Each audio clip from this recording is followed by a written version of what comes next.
Boa noite, eu sou a Paula, conhecida também como Preta Conservadora, presidente do PL Integração.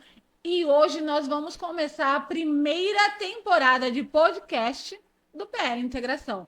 Aqui você vai saber como nasceu o PL Integração, o que as pessoas pensam sobre ele e como nós vamos dar continuidade. Eu não estou sozinha hoje, eu estou com Penélope Marcílio. e Boa noite a todos. Meu nome é Josué Coimbra, eu sou economista e é um prazer ser seu primeiro convidado. Paula, estou com muito orgulho de estar aqui hoje, muito feliz e muito contente em estar conhecendo esse movimento, em estar conhecendo todos vocês. Tenho certeza que o bate-papo vai ser muito rico. bora lá, porque nós temos muito a conversar. Penélope, nós já conversamos algumas vezes. O que você pensa sobre o PL Integração? Eu sei o que você pensava, então quero que você fale o que você pensava. E agora, o que você acha sobre o PL Integração? Olha, no início, eu confesso, vou ser muito sincera, que eu fui contra, eu me posicionei contra, porque eu pensei, movimento negro de direita é muito parecido, né, com o modo, né, que a esquerda age. Então, eu me posicionei contra, mas depois eu fui procurar saber, né, qual que é a intenção, pensar melhor e percebi que é algo necessário. A esquerda não pode ter um monopólio ideológico da pauta racial, né? A gente sabe que a esquerda usa os negros como massa de manobra, constrói narrativas, e a gente tem que ser um contraponto, né? Isso é democracia. Os negros conservadores de direita, eles têm que ter voz, ter visibilidade, porque os negros conservadores, eles querem ter representatividade, né? Então, acho que o PL Integração, ele é necessário, ele é mais do que necessário, e eu te parabenizo como presidente do PL Integração. É uma iniciativa muito corajosa e necessária. É, na conversa que eu tive com a Penélope fora das câmeras, nós conversamos muito sobre isso. E eu sempre acho que quando você não tem voz, você não existe. Nós Exatamente. precisamos conversar sobre o assunto para que as coisas comecem a andar. Não adianta eu ter um pensamento e não colocar ele, dar voz a esse pensamento. Sim. Deixar a esquerda falar sempre sozinha, isso parece que os pretos de direita não existe. E pior, todas as vezes que os pretos eles vêm conversando nas redes sociais deles, eles são oprimidos pela esquerda. Sim, Então é necessário que nós possamos nos unir para colocar aquilo que a gente acredita, aquilo que nós defendemos em pauta também. Senão a gente passa a não existir. só uma observação. Há muitos pretos conservadores no Brasil, mas poucos têm coragem de se posicionar publicamente, porque a gente sabe, né, o quão difícil a gente recebe muitos ataques, ataques racistas, né? Porque quando a esquerda diz que o preto não pode pensar diferente do que o movimento negro constrói e impõe, isso é um racismo. Então não é fácil, às vezes até dentro da própria família, né? Os negros conservadores não querem ser mal vistos. E a gente tem que se reunir. A gente está crescendo, mas eu acredito que ainda são poucos negros conservadores que são ativistas, né, figuras públicas. Então a gente tem que se unir para ganhar visibilidade, força e voz. Isso é necessário na democracia. Que bom. E você, Marcel? O que você me diz sobre agora o PL Integração? O que você pensava e o que você pensa agora sobre ele? Olha, Paula, eu fico muito contente com esse movimento que está surgindo agora, porque no Brasil, ao longo de muitos anos, a esquerda ela pegou essa narrativa para ela, onde ela coloca o negro como massa de manobra para garantir poder, para garantir status e para levar as suas pautas à frente. E o negro fica sempre vitimizado naquela postura de que você não tem por conta que o branco não deixa, que você não tem por conta disso, você não tem por conta daquilo. Só que isso é uma mentira. E quando você vai conversar com os militantes de esquerda sobre essas pautas, você vê que eles não conseguem sair daquela coisa trivial, daquela conversa repetitiva. E aqui eu vejo que existe um movimento, existe um pensamento de, vamos usar uma palavra deles, de empoderamento. Só que é um empoderamento ao contrário, porque eu percebo que na proposta do PL Integração existe motivar essas pessoas, criar líderes e fomentar uma conversa real sobre o que acontece. Porque quando você olha, por exemplo, todo mundo tem aquela fala que o zumbi foi o salvador da pátria para os negros. Só que quando você vai estudar, ele também mantinha escravos. E aí você tinha a princesa Isabel, não só a princesa Isabel, mas o esposo dela, o imperador, eles eram abolicionistas, eles não tinham escravos. E aí você faz uma nova derivada nessa conversa. Porque sempre fica aquela coisa, olha, negro nunca teve nada, negro não cresce, negro não prospera. Madame C.G. Walker, lá nos Estados Unidos. Essa mulher, ela prosperou quando nós éramos chicoteados em praça pública. Lembra disso? E os herdeiros dela ainda sobrevivem com o dinheiro dela até hoje. Mas aí a gente volta um pouquinho mais na história. Machado de Assis. Quem foi Machado de Assis? O maior escritor brasileiro. Eu gosto dele. Ninguém fala que Machado de Assis era negro. Até pouco tempo, muitos pretos não sabiam que ele era negro. Exatamente. E aí, quando você vai olhando, você tinha um outro barão que também foi banqueiro. Então, como que nós somos os marginais da história? Não, nós também somos protagonistas. Só que existe um interesse em nos manter presos nessa história, porque isso gera voto, isso gera status. Olha, eu tenho o meu pessoal ali que é 1.000 votos garantidos. E aí você manobra, nos manobra e deixa sempre como vítima. Nunca coloca na vitrine, nunca coloca para ser exposto. Até mesmo, aí eles usam as cotas, né? É cota para cinema, tem que ter cota para novela. Isso daí, hoje, já deveria ser algo natural. Não deveria ter cotas para nada. Uma coisa que eu observo, né? Muitos pretos da esquerda lutam pela cota. Que tal, a partir de agora, nós fazermos um movimento ao contrário, começarmos a lutar por escolas de base com qualidade? Sim. A única coisa, né, que difere o rico do pobre é financeiramente, Sim. mas não é a capacidade. Nós temos tanta capacidade quanto a de intelectual, quanto de uma pessoa rica. Então, se nós tivéssemos ensino de base de qualidade, lutarmos por isso, e falando de periferia, nós vemos que a grande maioria de pessoas dentro da periferia, hoje nem tanto, mas vamos dizer aí que são 70-30, 70% são pretos. Se nós nos uníssemos, né, com esses pretos, miscigenados, e começassem a buscar escola realmente de qualidade para os filhos. Excelente. Nossos filhos não são burros. Então, será que nós não conseguiríamos conquistar muitas mais coisas em vez de ficar buscando cota? Aí você chega dentro de uma universidade, as pessoas não acham que você é capacitado, que você está ali por conta das cotas. Então, nós precisamos ter esse olhar. É isso que o PL Integração quer trazer. O protagonismo para o preto, Sim. para a pessoa que é miscigenada, para a pessoa que é periférica, independente de que ela seja preta ou branca, porque é direito do cidadão ter uma escola de qualidade, ter uma saúde de qualidade. Só que nós brigamos por migalhas. Então, nós não queremos mais brigar por migalhas. O PL Integração te traz o protagonismo da sua vida para você. A gente quer Sim. pregar o protagonismo e não o vitimismo. Eu acho que a gente tem uma questão quando nós falamos sobre educação. Uma cultura.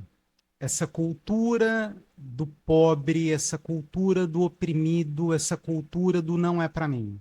E isso pegou muito aqui no Brasil, infelizmente. E aí, derivando um pouco essa coisa, ela não fica só conosco que somos negros. Você vê que a população em geral tem essa cultura. Eu preciso de um mestre, eu preciso de alguém que me dê uma mão, eu preciso que o Estado caminhe comigo. Não existe a cultura do eu vou fazer, eu posso, eu consigo. Infelizmente, a gente não tem essa cultura no Brasil. Eu acho que, para além da educação, que é importante, sim, investir na educação de base, mudar essa cultura. E eu acredito que espaços como esse que nós estamos trabalhando hoje, que é o PL Integração, consegue levar essa nova cultura, usando de novo uma palavra da esquerda, esse empoderamento. Mas assim, empoderar as pessoas no sentido de que você consegue entrar numa universidade pública, você consegue fazer medicina, você consegue vencer na vida. Porque muito das barreiras que existem na vida, elas não estão ligadas a essa coisa da raça ou da cor, mas a vontade da pessoa, a determinação, eu vou mudar essa situação. E aí a gente pode trabalhar o esporte, que é muito pouco trabalhado aqui no Brasil. A gente precisa melhorar a educação, porque você tem uma universidade boa, só que o acesso até essa faculdade é que acaba separando as pessoas. E aí vai muito pouca gente para a universidade no fim do jogo. Mas por quê? Porque lá na saída você tem uma educação de base que é muito fraca e é muito ruim. Então, melhorando a educação, como você falou, e trazendo essa cultura do você pode, você consegue mudar a sua história, eu acho que o Brasil consegue virar o jogo, se tornar uma nação potente, porque nós temos todas as condições para ser uma das melhores nações do mundo. Olha hoje, por exemplo, essa questão que está acontecendo na China, lá do tarifaço. Era um momento que, se o Brasil tivesse preparado, e aí, eu vou falar um pouco da minha área, eu sou economista, a Europa faliu. Se o Brasil já tivesse com essa visão que a gente está conversando, tivesse com uma galera pronta para assumir suas vidas amanhã, o Brasil podia muito bem ocupar o lugar que a Europa está deixando vago no mundo. E hoje quem que vai ocupar esse espaço político? O Brasil não é, porque nós não temos educação, nós não temos um mercado consumidor forte o suficiente, a nossa indústria ela está defasada e ela vem se defasando, não sei se existe essa palavra, ao longo dos anos. E aí, hoje nós estamos nessa situação, que é o quê? Falta de educação e essa cultura marginal que a gente está conversando. Vocês conseguem? Faz sentido o que eu estou Faz falando? sentido, faz Faz muito total sentido. sentido. E é por isso que precisa haver um movimento. As pessoas precisam se unir em busca de algo. Foi assim desde o princípio. Se nós formos ver lá na Bíblia, quando o povo se unia, eles conquistavam.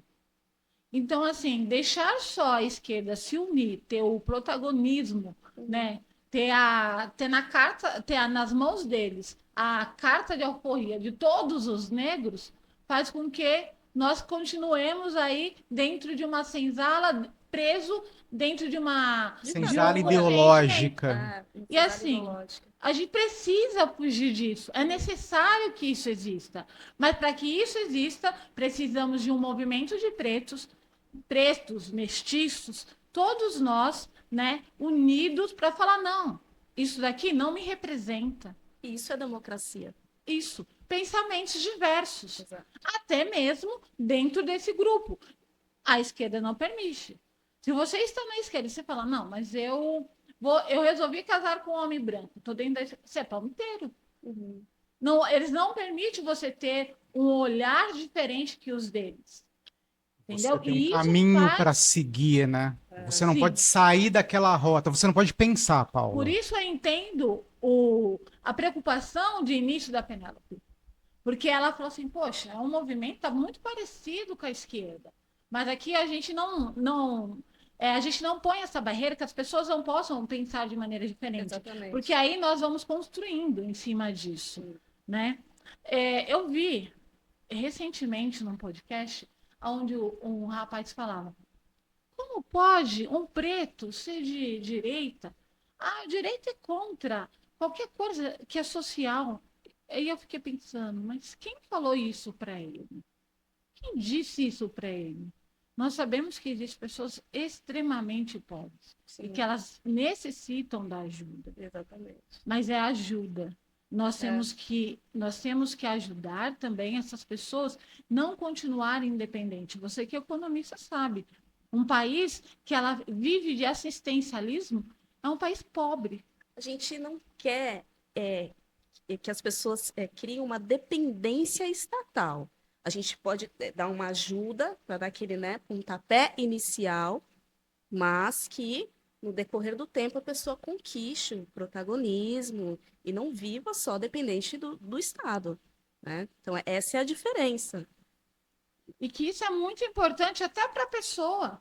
Uhum, A pessoa que consegue dar, a pessoa que consegue servir, ela fica muito mais feliz do que toma aqui para você essas moedinhas aqui. A sim, pessoa fica, de repente ela consegue ajudar outras pessoas.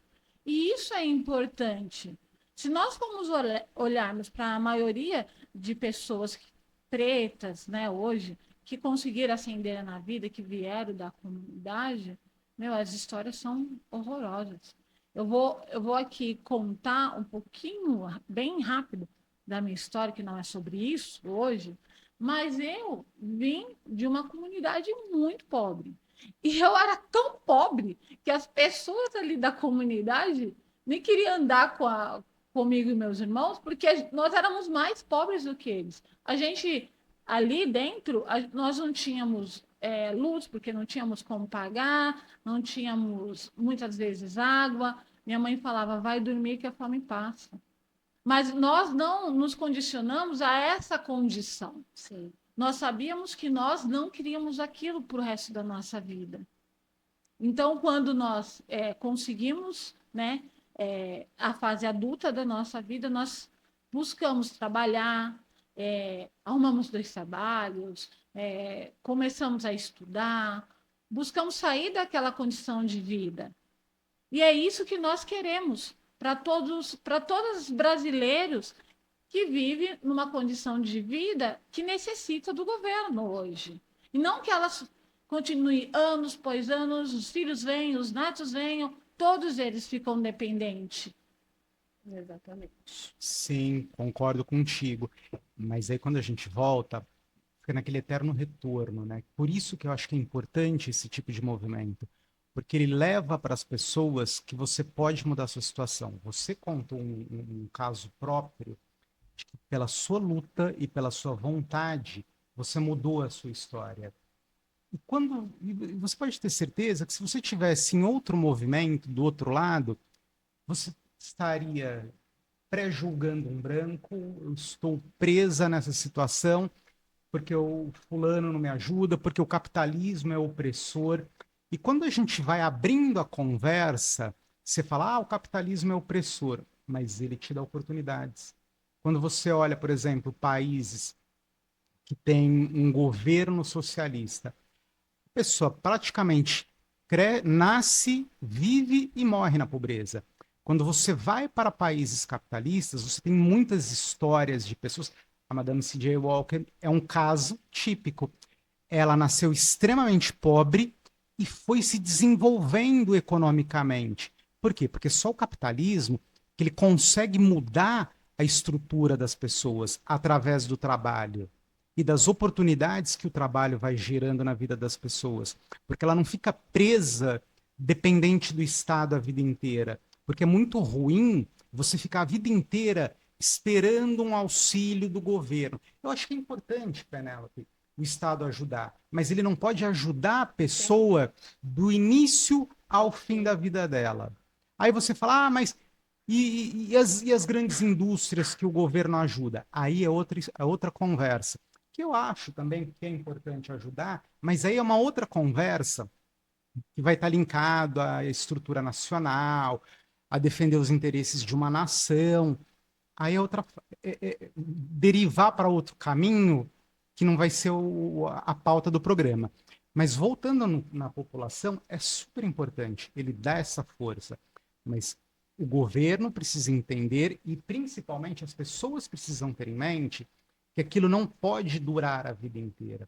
Porque você imagina, eu não sei quanto que está o Bolsa Família hoje, mas imagina que você vai viver a vida inteira recebendo um salário mínimo, sendo que a vida te dá oportunidades de ter um rendimento ilimitado. Com a internet, hoje em dia, você consegue se projetar, você consegue mudar a sua história, não só pela internet, mas você pode estudar, você pode criar coisas, você pode fazer diversos caminhos na tua vida, mas para isso, o que, que você precisa ter em mente? uma formação da sua capacidade. Você precisa estar crente que você consegue mudar o seu caminho. E você também precisa ter uma coisa que é fundamental, que falta muito no negro hoje em dia, são referências.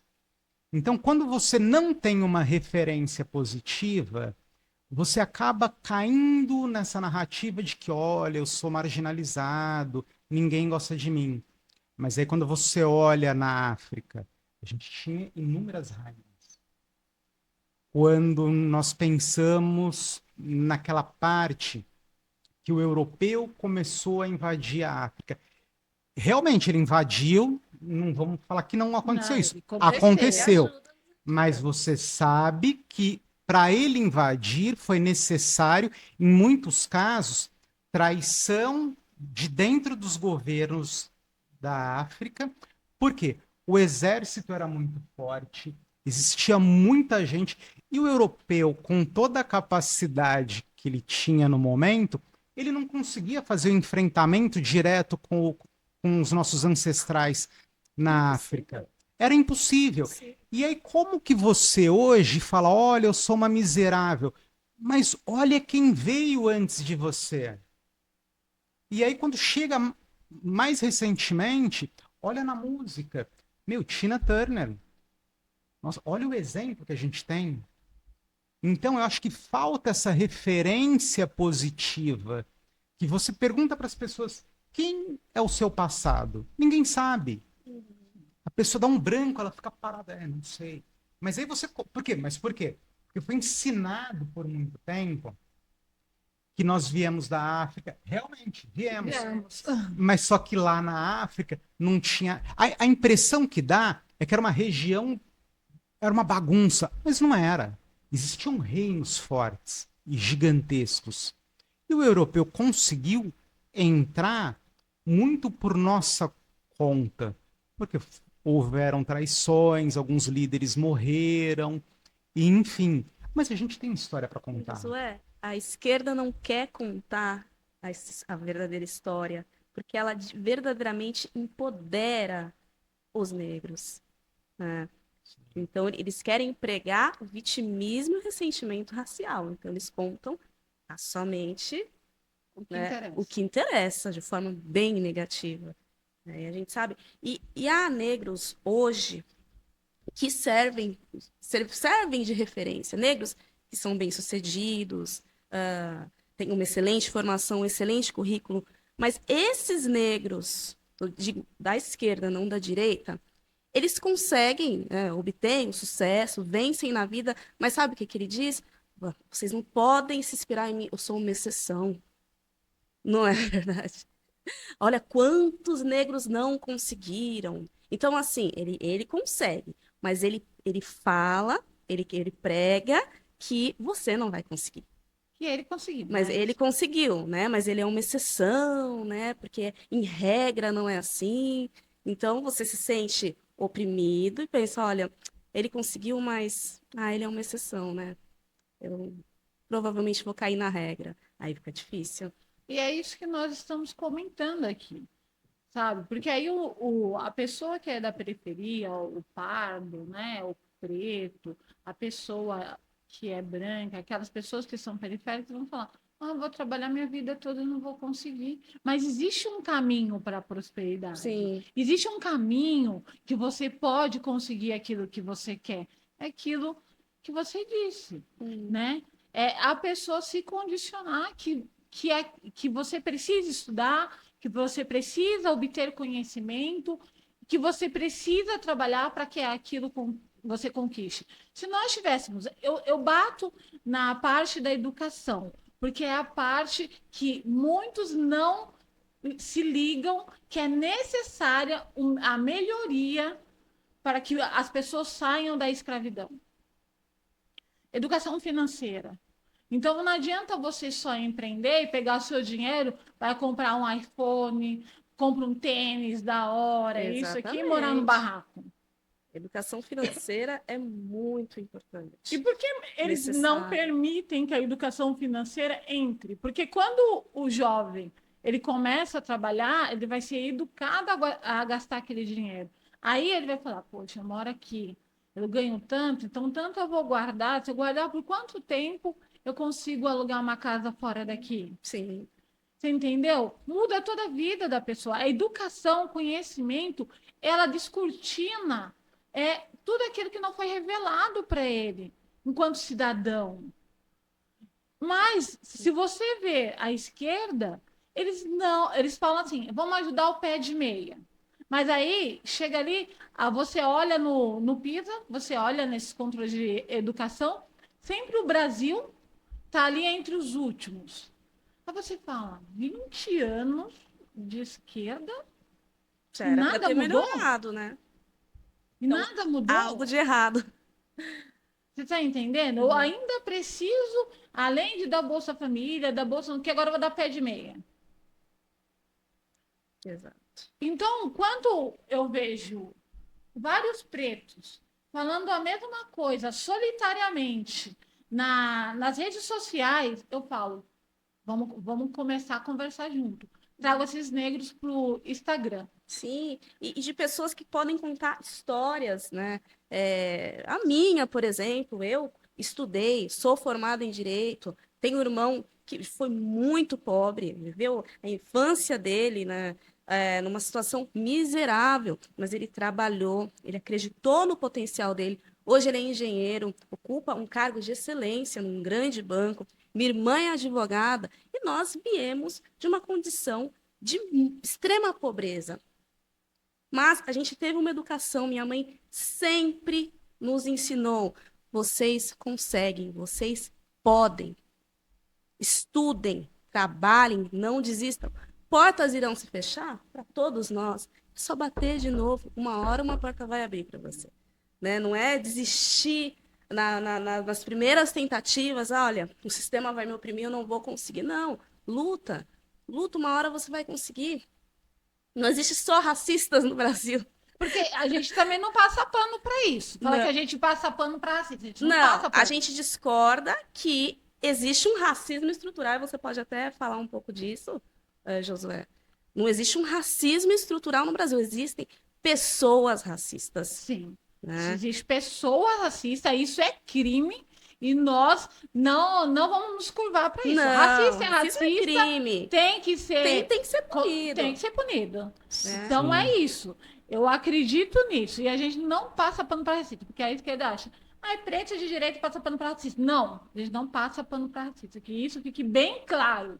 Entendeu? Nós achamos que racista é uma pessoa mau caráter e que precisa Criminosa. ser visto na lei o que ele faz. Mas, porém, não é a população toda que é racista, gente. Não é todo branco que é racista. Uhum. Sabe, a gente não pode, por conta de uma pessoa, eu sei que não é uma, mas isso daí, tá, gente? Pelo amor de Deus, porque esquerdista, não, a gente entende que não é uma pessoa.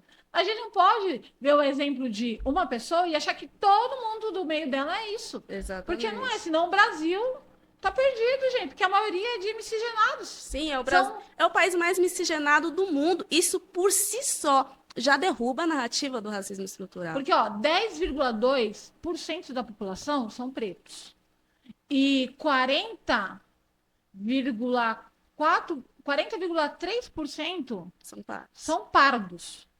Então, nós somos a maioria. Sim. Isso já quebra qualquer narrativa. Vamos lá, que racismo estrutural é esse que permitiu a gente chegar aqui, nesse podcast?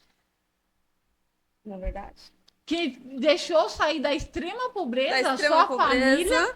família, para que nós estivéssemos aqui hoje. E é isso que nós queremos ensinar para vocês. É isso que o PL Integração, mãe, pai, está disposto a falar com vocês, a agir por vocês, não por vocês, mas com vocês. Nós queremos ter a oportunidade de mostrar que os pretos não são burros. Que, assim, nós não precisamos do Estado todas as vezes se envolvendo na nossa vida. Porque tudo que o Estado promete dar para a população acaba fadado ao fracasso. O estudo que é público é ruim. A saúde pública é ruim. Saneamento público é ruim. Então, tudo que o governo ele acha, né? Ele fala assim, eu posso dar isso para a população, é péssimo. O serviço é péssimo. Mas tudo que você, pai, mãe, tenta fazer pelo seu filho é o melhor. Olha, eu quero comprar uma casa, eu quero dar um bom estudo, eu quero que nós tenhamos aqui um saneamento dentro do nosso lar de qualidade. Tudo que a gente consegue com o nosso próprio esforço é bom. Pode ir. O que você acha disso? Então, eu acho que é isso que vocês estão falando. Quando você fala essa coisa do racismo, por exemplo, isso aconteceu comigo outro dia. Eu até coloquei lá no meu Instagram. Eu tava conversando, tava em algum grupo da vida conversando sobre alguma coisa, de repente o cara vira. E assim, na verdade, eu tinha escrito um artigo, saiu em algum lugar, postei lá, e o cara começou a me chamar de Capitão do Mato. Não, mas tem O outros. velho xingamento. Eu fui Não, é assim. chamada de nega da casa grande. Já fui chamada de preta Sim, de alma branca. já aconteceu isso Já ia comigo falar com também, você já. também?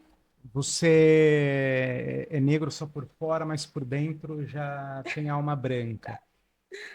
Mas e o que que você faz quando você ouve isso? E quem fala isso para você nunca é aquele branco milionário de direita. Não.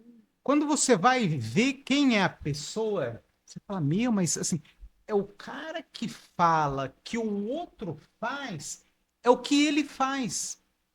E aí você se pergunta, porque eu acho que a gente tem que seguir a vida e olhar o exemplo.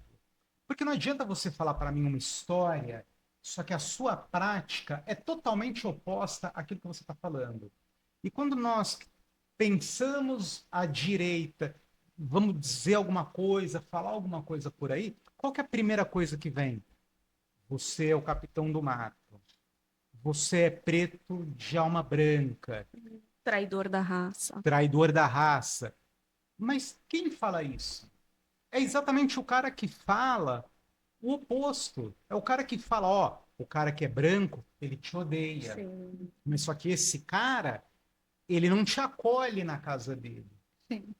E eu já tive muitos casos onde eu não estou generalizando, mas quando você estava conversando com a pessoa, que era o estereótipo do racismo que eles dizem, olha, essa pessoa é branca, essa pessoa é rica e ela te odeia. Você vai conversar com a pessoa, é o oposto. Você fala, gente, mas é que me ensinaram que esse cara me odeia. E um dia eu falei para um moleque, eu falei assim, meu, só que assim, eu fui lá conversar com essa galera e eu não sei, se não foi um belo de um teatro, parece que eles não me odeiam. A resposta, não, então, José, sabe o que que acontece? É porque ele te trata dessa maneira, porque ele precisa de você. Eu falei assim, meu, eu conheci a pessoa na rua, amiga. Ela precisa de mim pra quê? Na rua. Pra que ela precisa? Não, É mas é que veja insano. bem. E aí você vê que, de novo, a história da narrativa. A narrativa vai caindo. Sim. Porque você foi lá, você viu o que, que realmente acontece. É óbvio, eu não estou falando que não existe racismo. Racismo existe e racistas existem. Só que isso não é porque o cara é de esquerda que não vai ter racismo, nem porque o cara é de direita que não Na vai ter direita racismo. também tem racismo. Isso acontece Sim. por quê? Porque o cidadão é racista, é a pessoa. A E quando nós pessoa. temos uma pessoa racista, o que que a gente tem que fazer com essa pessoa? Denunciar, Sim. mandar um processinho. Gente, tanto na direita quanto na esquerda existem pessoas. E falando de pessoas, tem racista na direita e tem racista na esquerda, porque nós falamos de pessoas. E pessoas que tá inclusa aí ao caráter dela. E Exato. caráter é caráter, Mas de eu posso fazer direita, de uma esquerda, confissão? de centro. Gente, no centro tem, na direita tem e na esquerda tem. Não, Isso diz muito mais sobre a pessoa do que sobre mim. e não é Exato. querendo defender a direita. Eu vou ser muito sincera, tá? Eu sofri muito mais racismo de pretos de esquerda, principalmente em ambiente acadêmico, que de pessoas brancas de direita. Eu já tive um professor chamado Silvio Almeida, ex-ministro da Justiça, e ele dizia, falava, né, sobre o racismo estrutural e durante a faculdade de Direito. E Quem se posicionava contra era chamado o quê? De capitão do mato. Não por ele, né? Mas pelos alunos ali no ambiente acadêmico. E isso, gente, isso para mim é racismo. Isso é racismo. Isso é racismo. Pretos Ofendeu? cometem racismo contra outros pretos, sim. Não, olha o absurdo. E Teve muito. uma mulher nas redes sociais, no Instagram, que teve uma menina que foi numa manifestação da E só uma direita. correção, né? Ex-ministro da Justiça para a Justiça Falou- dos Direitos Humanos. Ah, tá. Foi numa manifestação, uma menina preta. Aí essa loirona colocou lá, onde já se viu? Você sabia que seu povo foi oprimido pela direita, que esse homem não gosta de pretos, não sei o que, não sei o que. Eu escutei ela falando isso, e um monte de pretos falando isso mesmo, isso aqui. Falei, não, eu não tô vendo isso. Porque o preto que estava ali embaixo devia falar: Meu, você não tem o direito de falar isso, não. Isso é racismo, você está falando contra ela. Sim. Entendeu? Não fale assim, porque aquele preto que diz que o branco, que nem você falou, aquele preto que diz que o branco odeia o preto, tá falando mal do preto e os pretos lá aplaudindo. Aí eu falei: Isso aqui é doença. Isso aqui não é normal, não, gente. É doença. Porque esses aqui que falam que esse aqui odeia, devia estar amando esse. E eles estão concordando com essa que diz que odeia esse.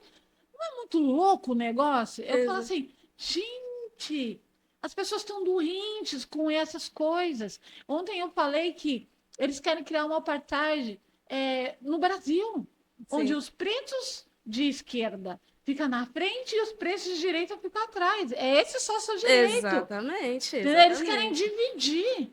E para quem interessa essa divisão? Mas a ideia é você ir dividindo a população em segmentos para que você consiga, no final do dia, governar a todos.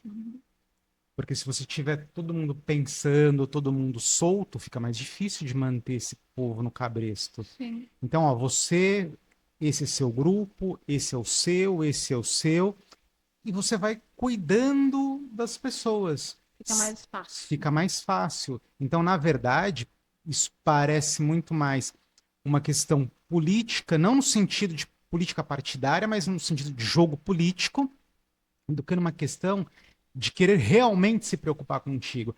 Porque aí fica uma questão para a gente pensar. Todo mundo fala, olha, um exemplo, que o protestantismo e o judaísmo perseguem as pessoas, odeiam mulheres. Lembra dessa conversa? Uhum. Sim. Mas aí quando você conhece um pouquinho mais a cultura judia, você vê que a mulher tem um papel importante. Mas aí você começa a dar uma olhada no Islã, você vê que não existe um exemplo claro. Você vai em Israel hoje, tem mulher no exército, tem uma parada gay lá em Israel. Todo mundo tem direito. Todo mundo tem direito. Só que aí você vai no país ao lado. Me responde, tem parada gay? Eu fico também Você sabe pra impressionada onde eles vão. Aí de o que partidos como o PSOL, que eles apoiam países como esses, que são mais radicais. É Que muito contraditório. muitas pessoas que estão nesse partido jamais poderiam ir Sim, para esses países. exatamente. Não é uma loucura? Sim. Aí você olha a mulher, qual a liberdade da mulher nos países do Oriente Médio? Irã, Iraque. Como que funciona isso? A mulher pode sair na rua, falar o que quiser, De trabalhar. Mas aí você vai em Israel, o que acontece? A mulherada está fazendo de tudo. Então, é meio louco isso. Quando você começa a estudar, aí você para e pensa, gente, mas me disseram uma coisa, mas os meus olhos me mostram outra. E aí, quando você vai no protestantismo, é a mesma coisa. Não, eles não gostam de você, mas você fala assim, gente, só que na Bíblia está falando outra coisa. A mulher, a vida, mas você precisa estudar, você precisa querer aprender e conhecer, sem ser pelos olhos do outro. Porque quando o outro, metaforicamente, interpreta a Bíblia para você, ele vai dar a interpretação dele. Sim. E aí, quando você vai lá e tem acesso direto à Bíblia, que é uma metáfora de novo, você entende o que é que está escrito ali. E a partir disso, você consegue tomar as suas decisões e seguir um rumo na tua vida. E não ficar preso dentro de narrativas de que pessoas vão usá-las não ao seu favor, mas a benefício próprio. Porque quando você olha muitos movimentos, é impossível você ascender ali dentro. Por quê? Porque tem uma série de pressupostos que muitas vezes o cara, é óbvio que vai ter gente que vai ascender, mas você tem uma série de pressupostos que muitas pessoas não vão conseguir rompê-los. Você falou da academia. Para você ascender na academia é muito difícil. Por quê? Porque você já tem um grupo estabelecido, ou você precisa de uma série. É um caminho árduo, mas você consegue.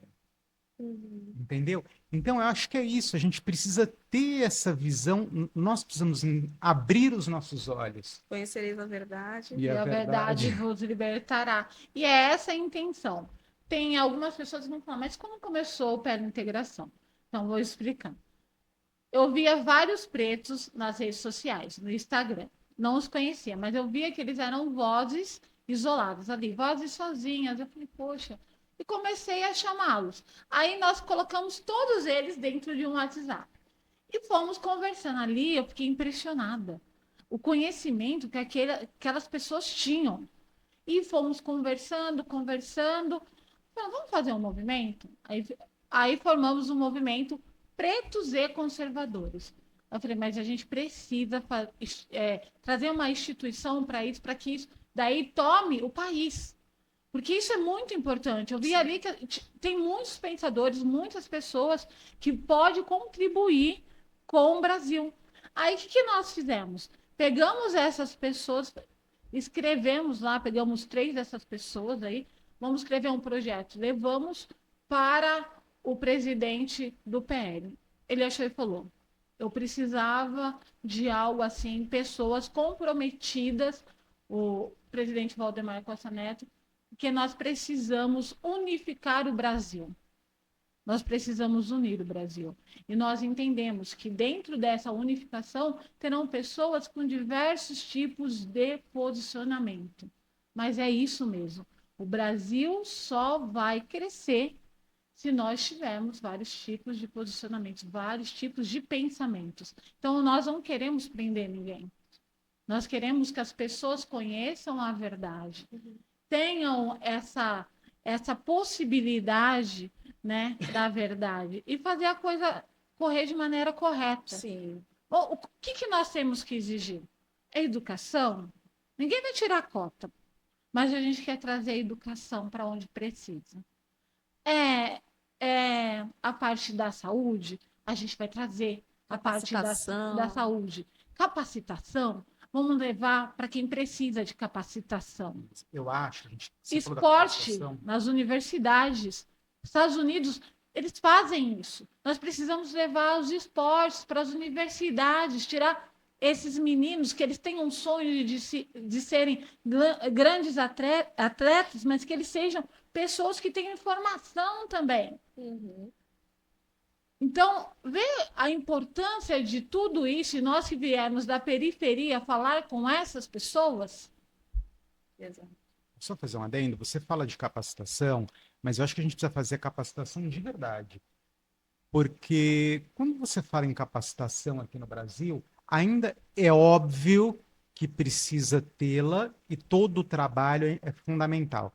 Mas quando você fala em capacitação aqui no Brasil, eu vejo que você ainda está pensando em trabalhos de baixo valor agregado.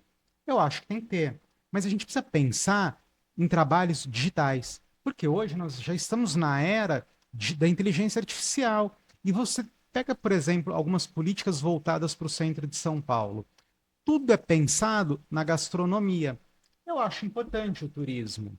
Mas não seria importante, de repente, pensarmos em capacitar jovens a pensar essa questão da inteligência artificial, a pensar na indústria, a pensar no desenvolvimento do Brasil? Porque eu acho que quem sabe realmente o que precisa na favela é quem mora lá. Sim. Tá. Não sou eu que vou sair da onde eu moro para ir lá e falar assim, olha, você mora na comunidade, então você precisa de um ônibus aqui, uma UBS aqui, um metrô aqui. É o que eu acho que ele pensa, mas quem sabe é ele. De repente o ônibus não é importante para ele.